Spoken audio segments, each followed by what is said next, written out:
മെറ്റന ministries YouTube ചാനലിലേക്ക് ഏവർക്കും സ്വാഗതം.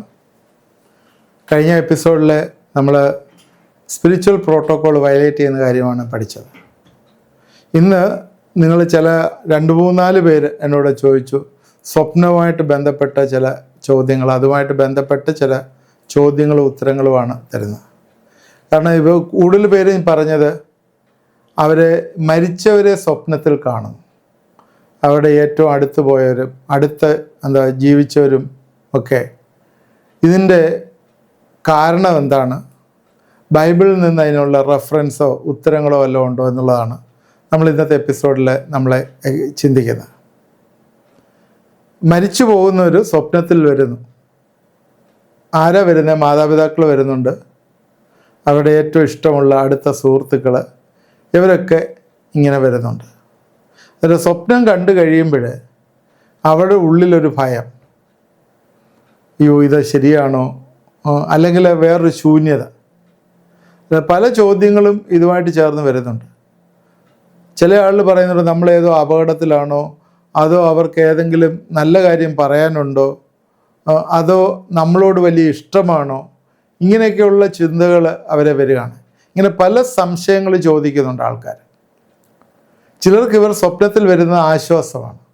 കാരണം ഇപ്പോഴും കൂടെയുണ്ടെന്നുള്ള ഒരു തോന്നൽ, അതൊരു വലിയ ആശ്വാസം കൊടുക്കുന്ന കാര്യമാണ്. മറ്റുള്ള ചിലർക്ക് ഭയമാണ്. മരിച്ച വ്യക്തി വന്ന് ഭക്ഷണം ചോദിക്കുന്നു, അങ്ങനെയുള്ള സംഭവമുണ്ട്. തൻ്റെ കൂടെ വരാൻ ആവശ്യപ്പെടുന്നു. ഇതൊക്കെ മാനസികമായി തളർത്തുന്ന കാര്യങ്ങളാണ്. ഇതിനെക്കുറിച്ച് പലതരമായിട്ടുള്ള വ്യാഖ്യാനങ്ങളുണ്ട്. നിങ്ങൾ പല എപ്പിസോഡുകളും ഒക്കെ ഇതിനകത്തൊക്കെ കണ്ടിട്ടുണ്ടാവും. മനഃശാസ്ത്രപരമായിട്ടും ജ്യോതിഷപരമായിട്ടും ഒക്കെ ആളുകൾ പലതും പറയുന്നുണ്ടാവും. എന്നാൽ ബൈബിൾ എന്തു പറയുന്നു എന്ന് വ്യക്തമായി മനസ്സിലാക്കുക എന്നുള്ളതും, അല്ല ഏതെങ്കിലും വീഡിയോയിലൊക്കെ അന്ധവിശ്വാസത്തിൽ വിശ്വസിച്ച് പെട്ടെന്ന് നിങ്ങൾ അതിൻ്റെ കീഴിൽ വഞ്ചനയിൽ അകപ്പെട്ടു പോകരുത്. അതുകൊണ്ട് ബൈബിൾ തരുന്ന മുന്നറിയിപ്പുകൾ നമ്മൾ എടുക്കണം. ചില വ്യക്തികൾ ഈ പറഞ്ഞ പോലെ, ഞാൻ കഴിഞ്ഞ ദിവസം ഒരാളെ വിളിച്ചിട്ട് പറയുകയായിരുന്നു, ഭർത്താവ് മരിച്ചുപോയി, സ്വപ്നത്തിലെ ഭർത്താവ് വരുന്നു. ഭർത്താവ് വരികയല്ല, നേരത്തെ ഉള്ള പോലെ ഇൻറ്റിമേറ്റായിട്ടുള്ള ബന്ധം ഭർത്താവുമായിട്ട് അവരതങ്ങ് അവരുടെ ജീവിതത്തിൽ നിന്ന് ഒഴിച്ചുകൂടാൻ വയ്യാത്ത രീതിയിലായി. ഇപ്പോൾ ഭയങ്കര സന്തോഷം. എന്നാൽ ജീവിതത്തിൽ എല്ലാം താളടി ആയിക്കൊണ്ടിരിക്കുക. മരിച്ച ഭർത്താവ് കൂടെ ജീവിക്കുക എപ്പോഴും. മരിച്ച ഭർത്താവാണ് എല്ലാം ഡയറക്റ്റ് ചെയ്യുന്നത്. എന്നാൽ പ്രോഗ്രസ് ഇല്ല, പല കാര്യങ്ങളും നെഗറ്റീവാണ്. കാര്യങ്ങളൊന്നും ഉദ്ദേശിക്കുന്നതിൽ നീങ്ങുന്നില്ല. അതുകൊണ്ടാണ് പ്രാർത്ഥിക്കാൻ വിളിച്ചത്. അത് ശരിക്കും അതൊരു പൈശാചി അറ്റാക്ക് ആണെന്നുള്ള തിരിച്ചറിവ് ആ വ്യക്തിക്ക് വന്നിട്ടില്ല. അതുകൊണ്ട് ഇപ്പോഴും അങ്ങനെ സന്തോഷിച്ച് അങ്ങനെ അങ്ങ് പോവുകയാണ്. രാത്രിയിലെ ഭയമൊന്നും ഇല്ലാതിരിക്കാൻ ഭർത്താവ് ഇപ്പോഴും കൂടെ ഉണ്ടല്ലോ മരിച്ചു കഴിഞ്ഞിട്ടും എന്ന് ചിന്തിച്ച് ജീവിക്കുന്ന ആളുകളും ഇത് കേൾക്കുന്നുണ്ട് എന്ന് ഞാൻ വിശ്വസിക്കുന്നു. മരിച്ചവരോടുള്ള നമ്മുടെ സ്നേഹത്തെ, മരിച്ചുപോയ ആളുകൾ നമ്മളുമായിട്ടുള്ള അഭേദ്യമായ ബന്ധം ചിലപ്പോൾ ഒരു സോൾട്ടൈ പോലൊക്കെ കാണുമായിരിക്കും. ശത്രുവിന് അത് ദുരുപയോഗം ചെയ്യാൻ കഴിയും. മരിച്ചവരുടെ അവസ്ഥയെക്കുറിച്ച് ബൈബിൾ എന്താ പറഞ്ഞത്? അവർക്ക് ജീവിച്ചിരിക്കുന്നവരുമായി ബന്ധപ്പെടാൻ കഴിയുമോ? ഇങ്ങനെയുള്ള സ്വപ്നങ്ങൾ എങ്ങനെയാണ് കാണുന്നത്? അവരുടെ രൂപത്തിൽ ആരാണ് വരുന്നത്? ഇങ്ങനെയുള്ള സ്വപ്നങ്ങൾ കണ്ടാൽ വിശ്വാസി എന്തു ചെയ്യണം? ഈ കാര്യങ്ങളാണ് ഇനി നമ്മൾ പറയാൻ പോകുന്നത്. ശ്രദ്ധയോടെ നിങ്ങൾ കേട്ടിരിക്കുക. ഇടയ്ക്ക് വെച്ച് നിങ്ങൾ ഇത് നിർത്തരുത്, അല്ലെങ്കിൽ സ്ക്രോൾ ചെയ്ത് കളയരുത്. സത്യം മനസ്സിലാക്കുക. സത്യം സ്വതന്ത്രരാക്കത്തില്ല, സത്യം നിങ്ങളെ മനസ്സിലാക്കിയാലേ സ്വതന്ത്രരാക്കും. സ്വപ്നങ്ങളെ അർത്ഥങ്ങളെയും കുറിച്ച് ഞാൻ നേരത്തെ 2 എപ്പിസോഡ് ചെയ്തിരുന്നു, നിങ്ങളത് ശ്രദ്ധിക്കുക. അതുപോലെ മരിച്ചവർ എവിടെയാണ്, എന്ത് ചെയ്യുന്നു എന്നും നേരത്തെ എപ്പിസോഡ് ഞാൻ ചെയ്തിട്ടുണ്ട്. ക്വസ്റ്റ്യൻ ആൻസർ സെഷൻ്റെ സീരീസിനകത്ത് അത് ചെയ്തിട്ടുണ്ട്. നിങ്ങളത് നോട്ട് ചെയ്താൽ അതിനകത്തും ഡീറ്റെയിൽ ആയിട്ട് കിടപ്പുണ്ട്. മരിച്ചവർ എവിടെയാണ്, എന്ത് ചെയ്യുന്നു എന്ന് അറിഞ്ഞാൽ മാത്രമേ സ്വപ്നത്തിൽ അവരുടെ സാന്നിധ്യത്തെ നമുക്ക് തിരിച്ചറിയാൻ സാധിക്കുള്ളൂ. മരണത്തിന് ബൈബിളിൽ നിദ്ര എന്ന് പറയുന്നുണ്ട്, ഉറക്കമെന്ന്. ഇതെല്ലാം ഞാൻ നേരത്തെ പറഞ്ഞിരിക്കുന്നതാണ്, വാക്കുകൾ ഉപയോഗിച്ചിട്ടുണ്ട്. യോഹന്നാൻ 11 യേശു പറയുന്നു ലാസറിൻ്റെ മരണത്തെക്കുറിച്ച് നമ്മുടെ സ്നേഹിതനായ ലാസർ ഉറങ്ങുന്നു, എങ്കിലും ഞാൻ അവനെ ഉണർത്താൻ പോകുന്നു. ഈ ലാസർ മരിച്ചുപോയി എന്ന് വ്യക്തമായിട്ടും യേശു എന്നെ ഉറക്കമെന്നാണ് വിശേഷിപ്പിച്ചത്. ക്രിസ്തുവിൽ മരിക്കുന്നവർ അവർ ഉയർത്തെഴുന്നേൽപ്പിൻ്റെ നാളിനായി കാത്തിരിക്കുകയാണ്. പലരും വിശ്വസിക്കുന്നത് മരിച്ചവർ നമ്മുടെ വീടിന് ചുറ്റും ഇങ്ങനെ കറങ്ങി നടക്കുന്നു എന്നുള്ളതാണ്, നമ്മുടെ സംഭാഷണം കേൾക്കുന്നുണ്ട് എന്നൊക്കെയാണ്. അതെല്ലാം തീർത്തും ഒരു തെറ്റായിട്ടുള്ള ധാരണയും വിശ്വാസമാണ്. യേശു ഉയർത്തെഴുന്നേറ്റിട്ട് പല സ്ഥലങ്ങളിൽ പ്രത്യക്ഷപ്പെട്ടെന്ന് അവർ പറയും. മരണത്തിന് ശേഷം അതുകൊണ്ട് ആത്മാക്കളെ ഇങ്ങനെ അലഞ്ഞു നടക്കുന്നു എന്നൊക്കെ ഇങ്ങനെ തെറ്റായിട്ട് പഠിപ്പിച്ചു വച്ചിരിക്കുക.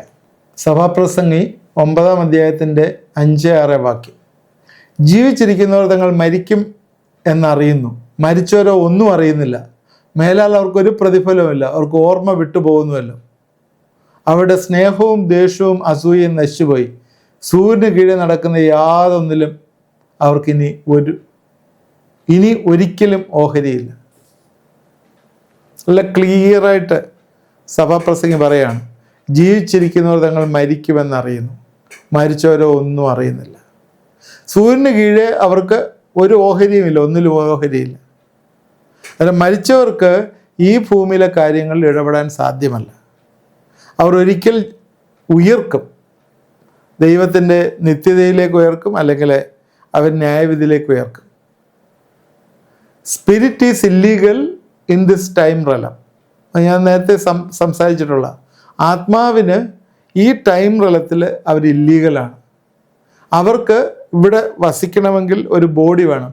പിശാചുക്കൾ അതുകൊണ്ടാണ് മാനിഫെസ്റ്റ് ചെയ്യുന്നത്, ഒരു ബോഡിയിലെ മാനിഫെസ്റ്റ് ചെയ്യുന്നത്. എല്ലാവരും മാനിഫെസ്റ്റ് ചെയ്യണമെന്നില്ല. മരിച്ചു കഴിഞ്ഞാൽ അവർ ദൈവത്തിൻ്റെ സന്നിധിയിലേക്ക് പോകും. സഭാപ്രസംഗി 12:7 പൊടി പണ്ടായിരുന്ന പോലെ ഭൂമിയിലേക്ക് തിരികെ ചേരും, ആത്മാവ് അതിനെ നൽകിയ ദൈവത്തിൻ്റെ അടുക്കിലേക്ക് മടങ്ങിപ്പോകും. ക്ലിയറായിട്ട് പറയുന്നുണ്ട്, ആത്മാവ് മരണത്തിന് ശേഷം ദൈവത്തിൻ്റെ അടുക്കിലേക്ക് മടങ്ങിപ്പോകും. ആരാ? ശരീരം ഈ ഭൂമിയിൽ. മരിച്ചവർ ഭൂമിയിൽ ആത്മാക്കളായിട്ടൊന്നും അലഞ്ഞു തിരിയത്തില്ല. അങ്ങനെ തെറ്റായിട്ട് നമ്മൾ പഠിച്ചു വെച്ചിട്ടുണ്ടെങ്കിൽ അതങ്ങ് കളയണം. എന്നെ കേൾക്കുന്ന ഏത് കമ്മ്യൂണിറ്റി ആയാലും ദൈവവചനം പറയുന്ന സത്യമാണ്, അതിന് വിപരീതമായിട്ടൊന്നുമില്ല. അതുകൊണ്ട് മരിച്ചവരുമായിട്ട് സംസാരിക്കുന്നു, മരിച്ചവർ കാണുന്നു എന്നൊക്കെ പറയുന്ന മരിച്ചവരല്ല. അതിലേക്ക് വരാം. ധനവാന്റെയും ലാസറിൻ്റെയും കാര്യത്തിൽ ലൂക്കോസ് 16 പ്രത്യേകം നമുക്ക് കാണാവുന്ന മരിച്ചവർക്ക് ഒരിക്കലും തിരിയാൻ കഴിയാത്തവണ്ണം വലിയൊരു പിളർപ്പുണ്ട്. ഞാനൊന്ന് വായിച്ച് കേൾപ്പിക്കാം. ലൂക്കോസ് 16:26 തൊട്ടുള്ള 29 വരെയുള്ള വാക്യങ്ങളാണ്.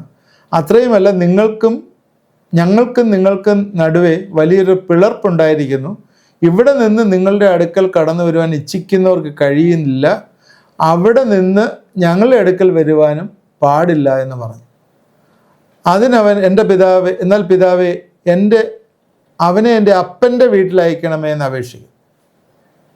ഇപ്പോൾ 28-ാം വാക്യത്തിൽ, എനിക്ക് 5 സഹോദരന്മാരുണ്ട്, അവർ ഈ യാതന സ്ഥലത്ത് വരാതിരിപ്പാൻ അവൻ അവരോട് സാക്ഷ്യം പറയട്ടെ എന്ന് പറഞ്ഞു. അബ്രഹാം അവനോട്, അവർക്ക് മോശയും പ്രവാചകന്മാരും ഉണ്ടല്ലോ, അവരുടെ വാക്ക് അവർ കേൾക്കട്ടെ എന്ന് പറഞ്ഞു. ആത്മാവിന് തോന്നിയ പ്രകാരം ഭൂമിയിലേക്ക് വരാനോ ആരുടെയെങ്കിലും സ്വപ്നത്തിൽ പ്രത്യക്ഷപ്പെടാനോ ഒന്നും അനുവാദമില്ല. അപ്പോൾ നിങ്ങൾ ചോദിക്കും, ഞാൻ എൻ്റെ ബ്രദറിനെ കണ്ടു, എൻ്റെ അപ്പനെ കണ്ടല്ലോ, അമ്മയെ കണ്ടല്ലോ എന്നൊക്കെ നിങ്ങൾ പറയും. എന്നാൽ രൂപം കണ്ടു എന്ന് പറഞ്ഞ് വഞ്ചിക്കപ്പെടരുത്. അത് നാം കാണുന്നത് ആ വ്യക്തിയാണെന്ന് ഉറപ്പിക്കുകയും വരുന്നത്. വചനത്തിൻ്റെ അടിസ്ഥാനത്തിൽ മരിച്ചവർ നിദ്ര കൊള്ളുന്നു. ആ സത്യം മനസ്സിലാക്കിക്കൊണ്ട് വേണം നാം സ്വപ്നങ്ങളെ വിശകലനം ചെയ്യേണ്ടത്. നേരത്തെ പറഞ്ഞു, ദൈവം മനുഷ്യരോട് സംസാരിക്കാൻ സ്വപ്നങ്ങൾ ഉപയോഗിച്ചിട്ടുള്ളതായിട്ട് നമുക്കറിയാം. സ്വപ്നങ്ങൾ അതിൻ്റെ അർത്ഥവും ഒക്കെ വിശകലനം ചെയ്യുമ്പോൾ അത് പറഞ്ഞതാണ്. ഇയ്യോബ് 33:14-15 വാക്യങ്ങളിലെ 1-2 വട്ടം ദൈവം അരുളി ചെയ്യുന്നു, മനുഷ്യനത് കൂട്ടാക്കുന്നില്ല താൻ. ഗാഠനിദ്ര മനുഷ്യർക്കുണ്ടാവുമ്പോൾ, അവൻ ശയ്യമേൽ നിദ്ര കൊള്ളുമ്പോൾ, സ്വപ്നത്തിൽ രാത്രി ദർശനത്തിൽ തന്നെ അവൻ മനുഷ്യരുടെ ചെവി തുറക്കുന്നു, അവിടെയുള്ള പ്രബോധനയ്ക്ക് മുദ്രയിടുന്നു. രാത്രിയിലെ ഉറക്കത്തിൽ ദൈവം മനുഷ്യനോട് സംസാരിക്കുന്നു എന്ന് പറയും, സ്വപ്നത്തിൽ കൂടി. സംഖ്യാപുസ്തകം 12:6 ഇതേ കാര്യം പറയുന്നു. പിന്നെ അവൻ അരുളി ചെയ്ത്, എൻ്റെ വചനങ്ങളെ കേൾപ്പീൻ. നിങ്ങളുടെ ഇടയിൽ ഒരു പ്രവാചകൻ ഉണ്ടെങ്കിൽ യഹോവയെ ഞാൻ അവന് ദർശനത്തിൽ എന്നെ വെളിപ്പെടുത്തുകയും സ്വപ്നത്തിൽ അവനോട് അരുളുകയും ചെയ്യും. പ്രവാചകന്മാർക്ക് ദൈവം കൊടുക്കുന്നത് അവർക്ക് വേണ്ടിയുള്ള ദൂതല്ല, മറ്റുള്ളവർക്ക് വേണ്ടിയുള്ള ദൂതാണ്. അതുപോലും സ്വപ്നത്തിൽ അവർക്കുള്ള ദൂതും കാണും, എന്നാൽ അത് സ്വപ്നത്തിലും ദർശനത്തിലും വെളിപ്പെടുത്തുന്നു എന്ന് കാണും. അപ്പോഴേ സ്വപ്നം ദൈവത്തിൽ നിന്ന് വരുന്നു എന്നേ കാണുന്നു. അതുപോലെ തന്നെ സ്വപ്നം പിശാചിൽ നിന്നും വരും, സ്വപ്നം ദേഹിയിൽ നിന്നും വരും. ഞാൻ സ്വപ്നത്തെക്കുറിച്ച് വിശകലനം ചെയ്തപ്പോൾ അത് പറഞ്ഞാൽ സോളിഷായിട്ടുള്ള സ്വപ്നങ്ങൾ നമ്മൾ കാണുന്നു. ഈ ഉറവിടങ്ങളും തിരിച്ചറിയാനുള്ള വഴികളും എല്ലാം അതിനകത്ത് പറഞ്ഞിട്ടുണ്ട്. എങ്ങനെയാണ് സ്വപ്നങ്ങളെ അതിൻ്റെ അർത്ഥങ്ങളും ഒക്കെ ഉള്ളതെന്ന് പറഞ്ഞിട്ടുണ്ട്. മരിച്ചവരെ സ്വപ്നം കാണുന്ന ഏത് വിഭാഗത്തിലാണെന്ന് നാം മനസ്സിലാക്കണം. മിക്കവാറും ഈ സ്വപ്നങ്ങളെല്ലാം സോളിഷാണ്, വെച്ചാൽ നമ്മുടെ ദേഹിയിൽ നിന്ന് വരുന്നതാണ്. ദൈവത്തിൽ നിന്നുള്ള സ്വപ്നങ്ങൾ നിങ്ങളെ ഭയപ്പെടുത്തുകയില്ല, പിന്നെയോ മനസ്സിന് സമാധാനം തരുന്നു.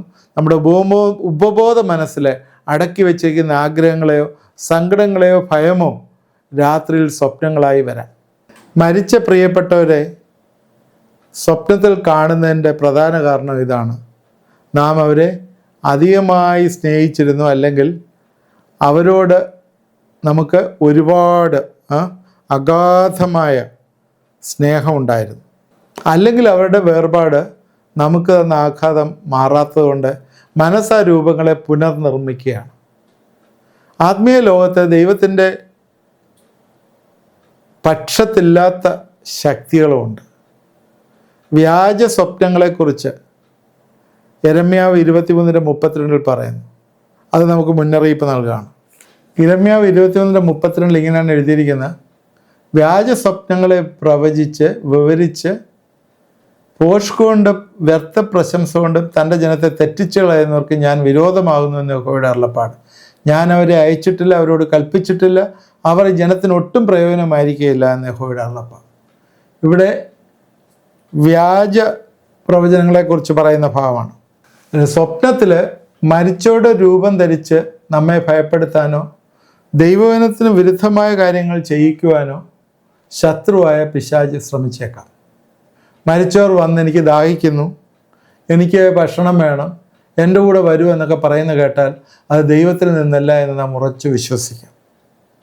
കാരണം ദൈവം നമ്മെ ഇരുട്ടിലേക്കല്ല വെളിച്ചത്തിലേക്കാണ് നടത്തുന്നത് സത്യം നാം മറന്നുപോയത്. എന്തുകൊണ്ടെന്നാൽ മരിച്ചവർ നമ്മുടെ സ്വപ്നത്തിൽ വരുന്നു. ഈ ഒരു ചിന്ത നമുക്കിനി അടുത്ത എപ്പിസോഡിൽ ചിന്തിക്കാം. ഒറ്റ കാര്യമാണ് ഇപ്പോൾ നമ്മളിന്ന് ചിന്തിച്ചത്.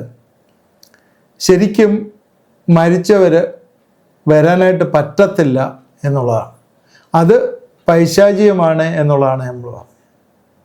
ഇനി എന്തുകൊണ്ടാണ് അവർ സ്വപ്നത്തിൽ വരുന്നതെന്നുള്ളത് നമുക്ക് അടുത്ത എപ്പിസോഡിൽ ചിന്തിക്കാം. അതുപോലെ തന്നെ ഇതിനോട് ചേർന്ന് തന്നെ ഇങ്ങനെ വരുന്ന ഒരു സ്വപ്നങ്ങൾ ഇനി എങ്ങനെ നമുക്ക് രക്ഷപ്പെടണമല്ലോ, അതിനെക്കുറിച്ച് നമുക്ക് അടുത്ത എപ്പിസോഡിൽ ചിന്തിക്കാം. അപ്പോൾ ഒരു കാര്യം ഇപ്പോൾ ഇതിന്ന് നമ്മൾ പറഞ്ഞ്, ഈ സ്വപ്നത്തിൽ മരിച്ചവർ വരുന്നത്, നമ്മുടെ ഏറ്റവും പ്രിയപ്പെട്ടവർ വരുന്നത് ശരിക്കും അത് ദൈവീകമല്ല, അത് പൈശാചികമാണ് എന്നിപ്പോൾ നിങ്ങൾക്ക് മനസ്സിലായി എന്ന് ദൈവമാണ്.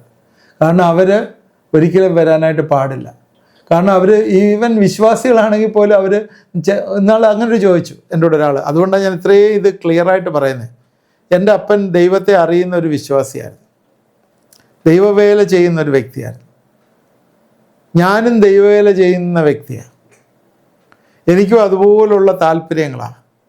എന്നാൽ അപ്പൻ മരിച്ചു കഴിഞ്ഞപ്പോഴും അപ്പൻ എൻ്റെ കൂടെ ചേർന്ന് ദൈവവേല ചെയ്യുക, ഹല്ലേലൂയ, ചേർന്ന് ദൈവവേല ചെയ്യാമെന്നാണ്. അതെന്താ അങ്ങനെ ചേർന്ന് ദൈവവേല? അപ്പൻ എന്നും എൻ്റെ സ്വപ്നത്തിൽ വരും, വന്ന് എനിക്ക് നിർദ്ദേശം തരും ദൈവവേല. നല്ല കാര്യമാണ് ദൈവവേല. അന്നേരം പുള്ളിയുടെ സംശയം അതല്ല.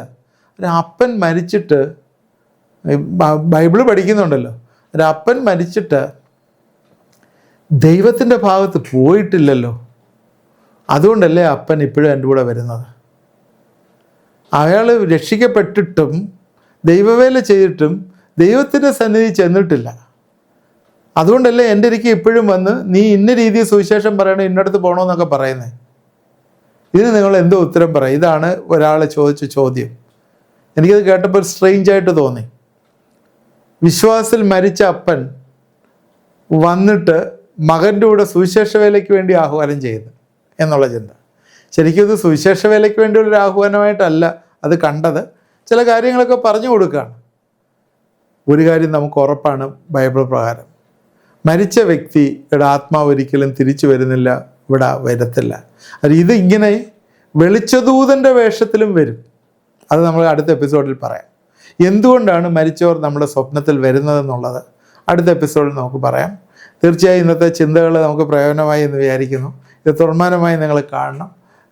ഇത് ശരിക്കും ഈ ഒരു സൈക്കോളജിക്കൽ അല്ലെങ്കിൽ നമ്മുടെ മനസ്സുമായിട്ട് റിലേറ്റ് ചെയ്തുള്ള ചിന്തകളാണ്. സ്വപ്നവുമായിട്ടുള്ള സമയത്ത് ഞാനിത് പറഞ്ഞതാണ് ടു ആൻ എക്സ്റ്റെൻറ്റ്. നിങ്ങൾ ചോദിച്ചുകൊണ്ടാണ് ഇത് പറയുന്നത്. അടുത്ത എപ്പിസോഡിൽ നമുക്കിത് കംപ്ലീറ്റ് ചെയ്യാം.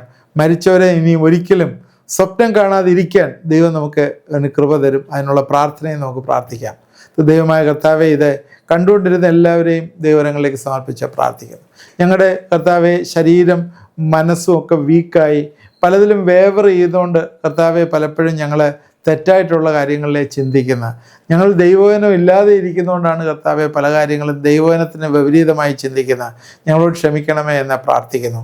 ഈ ദിവസങ്ങൾ ദൈവത്തിൻ്റെ ആത്മാവ് ധാരാളമായിട്ട് ഞങ്ങൾക്ക് കാര്യങ്ങളെ റിയലൈസ് ചെയ്യുകയും മനസ്സിലാക്കി തരികയും ചെയ്യും. അതോർത്ത് ഞങ്ങൾ ദൈവത്തെ സ്തുതിക്കുകയാണ്. ഈ ദിവസങ്ങൾ കർത്താവെ എന്നോട് ചേർന്ന് പ്രാർത്ഥിക്കുന്നവരെ അനുഗ്രഹിക്കണം. ജീവിതത്തിൽ ഉറങ്ങാൻ പോലും പറ്റാതെ വിഷമിക്കുന്നവരുമൊക്കെ ഉണ്ടല്ലോ കർത്താവെ, അവരെയൊക്കെ നീ വിടുവിക്കുകയും സഹായിക്കുകയും ചെയ്യണമെന്ന് പ്രാർത്ഥിക്കുന്നു. പൈശാചി അറ്റാക്കിൽ നിന്നെല്ലാം വിടുവിക്കണമേ, സഹായിക്കണമേ. എൻ്റെ കരങ്ങളിലേക്ക് ഏൽപ്പിക്കുന്നു. പ്രാർത്ഥന കേട്ടോർത്ത് സ്തോത്രം. യേശുവിൻ്റെ നാമത്തിലെ പ്രാർത്ഥിക്കുന്നു, കേൾക്കണമേ. ആമേൻ. നിങ്ങൾക്ക് പ്രയോജനമായി എന്ന് വിചാരിക്കുന്നു. ഇത് നിങ്ങളെ വാച്ച് ചെയ്യുക, നിങ്ങളുടെ ഫ്രണ്ട്സിന് ഷെയർ ചെയ്ത് കൊടുക്കുക.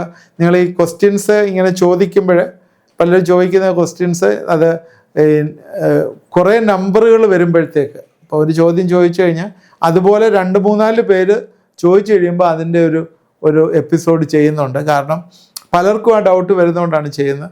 നിങ്ങൾക്ക് ചോദിക്കാം. നിങ്ങൾക്ക് അതുകൊണ്ട് ആ കമൻറ്റ് ബോക്സിലോ അല്ലെങ്കിൽ പേഴ്സണലായിട്ട് ആ വാട്സാപ്പ് നമ്പറിലോ നിങ്ങളുടെ ചോദ്യങ്ങൾ ചോദിക്കാം. അതുപോലെ പ്രെയർ റിക്വസ്റ്റുകൾ അയച്ചു തരാം, വോയിസ് മെസ്സേജ് ഇടാം.